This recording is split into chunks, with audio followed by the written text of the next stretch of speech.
وہ چاہے پھر کہتا نظر آئے یہ کر ہی کچھ نہیں سکتے، ان سے کہو یہ تیرا کہنا ہے، ہم تو یہ سمجھتے ہیں چاہیں تو اشاروں سے اپنے کایا ہی پلٹ دے دنیا کی، ارے یہ شان ہے خدمت گاروں کی، سردار کا عالم کیا ہوگا، سردار کا عالم کیا ہوگا۔ حضور کی بارگاہ کی بات کرتے ہو، یہ اولیاء کاملین جو ہیں ان کی رفتیں یہ ہیں کہ ان کی سوچ تک کسی کی سوچ نہیں پہنچ سکتی۔ اور میرے غوث شیخ عبد القادر جیلانی رحمۃ اللہ تعالی علیہ نا وہ ہستی تھے کہ آپ فرماتے تھے کہ میں نا پوری کائنات کو یوں دیکھتا ہوں اپنے سامنے کہ جیسے تمہاری ہتھیلی پر رائی کا دانہ ہوتا ہے نا۔ لوگ اس چیز کا مذاق بھی بڑا اڑاتے ہیں، کہتے ہیں یار یہ بریلوی یہ سنی لوگ جو ہے نا بڑی عجیب باتیں کرتے ہیں اور اس پر کافی میمز وغیرہ بنائے جاتے ہیں، اس پر کافی تضحیک اڑائی جاتی ہے، مزاح اڑایا جاتا ہے۔ میں نے کہا تم کرتے رہو، بات دراصل یہ ہے کہ تم ہم پر اعتراض نہیں کر رہے، اللہ کی عطا پر اعتراض کر رہے ہو۔ یا تو کہو کہ اللہ کے پاس میں نہیں ہے ان کو یہ عطا کرنا، معاذ اللہ سبحانہ معاذ اللہ۔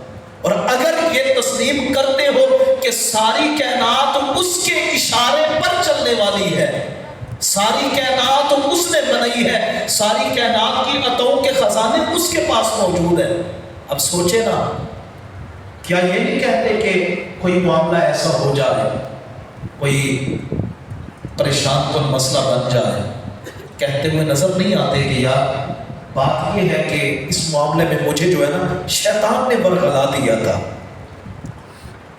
شیطان یہ نہیں کہتے کہ بھئی ہماری رگوں میں خون کی طرح دوڑتا ہے، میں نے کہا ظالمہ تو نے شیطان کی طاقت کو، اس کی پاور کو تو تسلیم کر لیا جو اللہ کا اصلی دشمن ہے، اللہ والوں کا اصلی دشمن ہے۔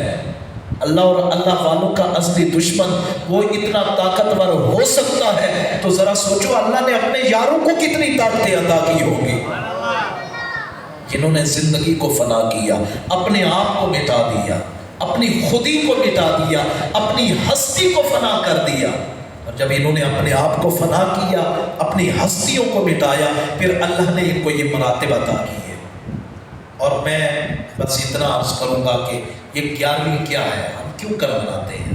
شیخ عبد القادر جیلانی رحمۃ اللہ تعالی علیہ کا طرز عمل تھا کہ آپ ہر 11 والے دن 11 کی رات کو آپ جو ہے نا 10 کے دن 11 کی رات کو آپ آقا کریم علیہ الصلوۃ والسلام کا میلاد مبارک اپنے آستانے پر منایا کرتے تھے۔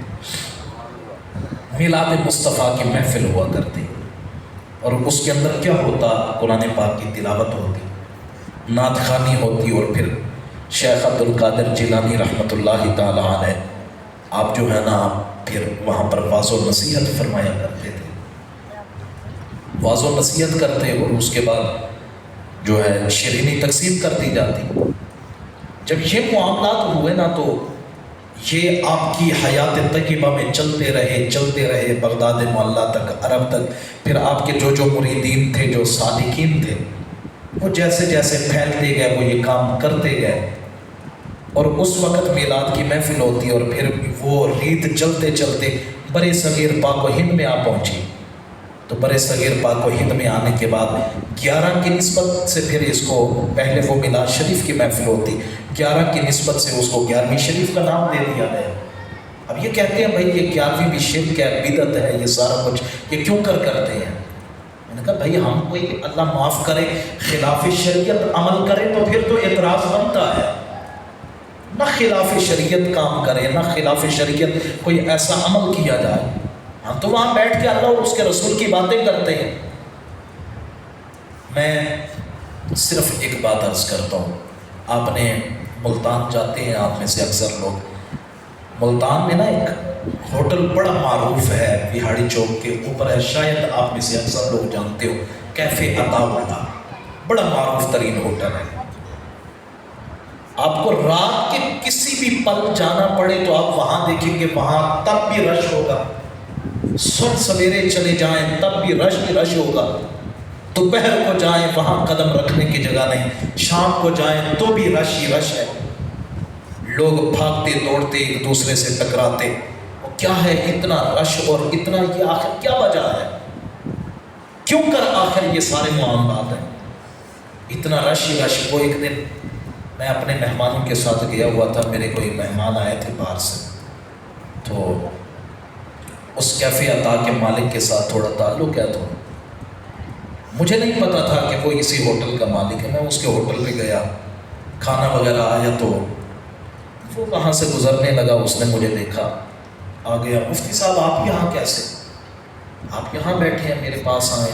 وہ اپنے کمرے میں لے گیا مجھے، مہمانوں کو وہاں بٹھا کے کھانا کھلایا، بات چل نکلی۔ اس کے بالکل پاس ہی ایک اور ہوٹل ہے، سینکڑوں مرتبہ چلا، سینکڑوں مرتبہ بند ہوا، کئی مرتبہ یہ کام ہوا، کبھی کوئی مالک تبدیل، کبھی کوئی مالک، کبھی کوئی مالک، کبھی پٹھان آئے، کبھی لوکل آئے، انہوں نے آ کے کام کا آغاز کیا، 2-4 مہینوں کے بعد ہی بھاگ گئے، اور کیفے عطا دن بدن ترقی کرتا کرتا کرتا کہاں سے کہاں پہنچ گیا۔ اچھا میرے ذہن میں یہ بات آ گئی، میں نے کہا یار یہ بتائیں نا کیا وجہ ہے؟ اس نے کہا بات یہ ہے کہ پہلے میں خود بھی ویٹر تھا، مزدور تھا، مزدوری کرتا تھا، بس اللہ نے کرم نوازی کی، میں نے یہ کام شروع کیا، تب سے میں نے عہد کیا کہ اللہ مجھے جتنا بھی عطا کرے گا، جس مقام پر بھی پہنچ جاؤں گا، میں ہر مہینے اپنے ہاتھوں سے 11ویں کا لنگر بناؤں گا۔ ذرا بول دیں، سو گئے ہیں آپ، اب سو گئے ہیں، بس لنگر آنے ہی والا ہے 11ویں کا، پریشان نہ ہو، یہ آپ کو پھر سے بیدار کر دے گا۔ اس نے کہا میں نے عہد کیا جتنا اللہ مجھے دے گا نا، پھر میں اس میں سے اپنی توفیق کے مطابق 11ویں کا لنگر بناؤں گا، اور پھر بنا کے میں اپنے ہاتھوں سے تقسیم کروں گا۔ اس نے کہا مفتی صاحب آج الحمدللہ مجھے اللہ نے وہ رنگ دیا کہ میرے آس پاس جتنے ہوٹل ہیں وہ چلتے ہیں پھر بند ہو جاتے ہیں، اور میرا ہوٹل دن بدن ترقی پاتا ہوا اس مقام کو پہنچا۔ کہتا ہے میں چاہے جتنا بھی امیر کبیر بن گیا، لیکن میں اپنا وعدہ نہیں بھولا، میں آج بھی الحمدللہ جب 11ویں کا دن آتا ہے نا، خود اپنے ہاتھوں سے 11 دیگیں بناتا ہوں اور خود اپنے ہاتھوں سے تقسیم کرتا ہوں، اور مجھے میرا یہ ایمان ہے اللہ جو بھی عطا کر رہا ہے غوث اعظم کے در کا صدقہ عطا کر رہا ہے۔ تو کبھی آپ بھی اس راستے کے مسافر بن کے دیکھیں، کبھی اس راستے کے مسافر بنے، پھر دیکھیں آپ کی قدم یہ منزلیں کیسے چومتی ہیں۔ بس غوث اعظم کے مرید بنے، سچے بنے۔ میں یہ بات پہلے بھی، یہ پچھلے ہفتے میں آپ کے یہاں مانی سیال میں ہی ایک جگہ پہ ختم شریف پہ گیا تو وہاں بھی یہ بات عرض کر رہا تھا، ایک دفعہ پھر سے میں غالباً جمعرات والے دن گیا، ایک دفعہ پھر سے عرض کرنا چاہتا ہوں، یہ ہر معاملے میں اس بات کو سمجھیے گا۔ ہمارے لوگ سمجھتے ہیں ہم لوگ اصل میں جو ہے نا ختم، درود، 11ویں، 12ویں، 40واں برسی، ان معاملات میں اتنے پڑ گئے ہیں کہ اب بعض اوقات یہ ہوتا ہے کہ ہمارے لوگوں کو اپنے لوگوں کے مرنے کے بعد اگر قرضہ بھی اٹھانا پڑے تو ناک بچانے کے لیے یہ بھی کر لیتے ہیں، جبکہ میں سمجھتا ہوں میرے بھائی یہ 30رے دن کا ختم، 10ویں کا ختم، 20ویں کا ختم، 40ویں کا یا برسی کا یا 11ویں کا ختم، وہ اس چیز کا محتاج نہیں ہے کہ آپ 50,000 لگائیں تو ہی قبول ہوگا یا 20,000 لگائیں تب ہی قبول ہوگا۔ پھر تو مطلب یہ ہے کہ دین ہی مشکل ہو گیا، اتنا اوکھا ہو گیا یہ دین، اتنا مشکل بن گیا کہ ہم جتنا چاہیں اس کو سنوارنا چاہیں سنوار ہی نہیں سکتے۔ غریب غریب سے غریب تر ہوتا جائے گا، امیر امیر سے امیر ترین ہوتا جائے گا۔ میں کہتا ہوں یہ اس چیز کے محتاج نہیں، آپ آئیں اس منزل کے مسافر بنے، راہی بنے، قدم بڑھائیں، کوشش کریں اپنے گھر میں ہر 11ویں کے دن ختم شریف دلوایا کریں۔ لازمی نہیں کہ آپ کے پاس توفیق نہیں تو آپ کہیں جی میں نے 11ویں کی دیگ نہیں بنائی، تو پھر کیسے قبول ہوگی؟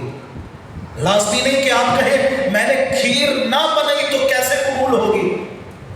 بھائی وہ بڑی بارگاہیں ہیں، ان کو آپ کی میری کھیر کی ضرورت نہیں، ان کو آپ کی میری دیگوں کی ضرورت نہیں، ان کو بس یہ درد دل کی ضرورت ہے۔ سچے دل سے ان کے لیے اگر آپ محبت والے دل کے ساتھ 100 روپے کا لنگر بھی لے آئے نا، آپ کے پاس 100 کی توفیق ہے، 100 کا لنگر لا کے گھر میں بیٹھ کے بچوں کے سامنے بیٹھ کے ختم دلائیں غوث اعظم کے نام کا اور پھر تقسیم کریں، اور یہ معمول بنا لیں، کچھ ہو جائے چاہے یہ معاملات نظام ہی بدل جائے، لیکن میں نے یہ کرنا ہی کرنا ہے۔ پھر دیکھیں چند مہینوں کے بعد آپ کی کایا کیسے پلٹتی ہے، آپ کی زندگی کو اللہ رنگ کیسے لگاتا ہے۔ بس ضرورت ہے ایمان کے مطابق، اور ضرورت ہے یقین کامل کے ساتھ ان معاملات کو پورا کرنے کی کوشش کریں۔ کوئی اگر 100 کی توفیق والا بیٹھا ہے 100 کا لنگر بنائے، 1000 کی توفیق والا بیٹھا ہے ہر مہینے 1000 کا لنگر بنائے، عہد تو کرے نا اللہ کی بارگاہ میں۔ 10,000 کی توفیق ہے 10,000 کا لنگر بنائے۔ میں خود کہہ رہا ہوں، میرے ذاتی مشاہدات ہیں، میں دیکھ کے آیا ہوں کہ وہ جب عطا کرنے پہ آتے ہیں تو کیسے عطا کرتے ہیں۔ اسی لیے میں تو اکثر یہ پڑھتا رہتا ہوں، یہ فارسی کے جملے میں نے وہاں بھی پڑھے، امداد کن امداد کن، از بحر غم آزاد کن، در دین و دنیا شاد کن، یا شیخ عبد القادر۔ کہہ رہے ہیں امداد کن امداد کن، میری امداد کر، از بحر غم آزاد کن، کس چیز میں مدد کر کہ غم کے سمندر سے، غم کے دریا سے مجھے چھٹکارا ملا، در دین و دنیا شاد کن، اور مجھے دنیا اور آخرت کے اندر مجھے اتنا خوشیاں عطا کر، دین و دنیا شاد کن یا شیخ عبد القادر جیلانی۔ اے عبد القادر، تیرے ہاتھ میں اللہ نے یہ مناسب رکھے، اگر تو مجھے عطا کرنے پہ آئے گا تو اللہ تیرا صدقہ مجھے سب کچھ عطا فرما دے گا۔ بس ایمان کے ساتھ، یقین کامل کے ساتھ آپ چلیں، پھر دیکھیں اللہ رنگ کیسے لگاتا ہے۔ اللہ آپ کی میری حاضری اپنی بارگاہ رحمت میں قبول اور منظور فرمائے، ہم سب کو پکا اور سچا غلام رسول بنائے، اور اولیاء و کاملین کے راستے پر چلنے کی توفیق عطا فرمایا۔ آمین ثم آمین، وآخر دعوانا ان الحمد للہ رب العالمین۔